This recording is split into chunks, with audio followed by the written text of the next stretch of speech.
Gipangita karon sa kapulisan ang gitudlo nga fixer sa pagpamakuna sa syudad sa Talisay.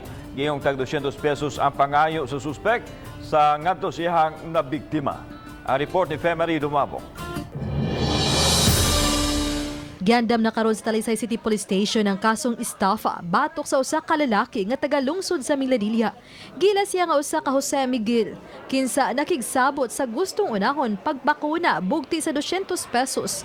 Gisusi karon sa kapulisan kung si kinsa ang kakonsabo sa suspetsado diha sa vaccination center.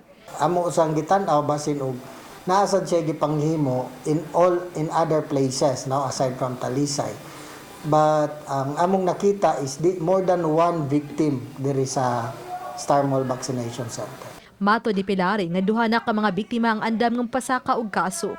Samtang gisubay usab nila karon ang taho nga adunay usay gitanyag nga mga peking vaccination card.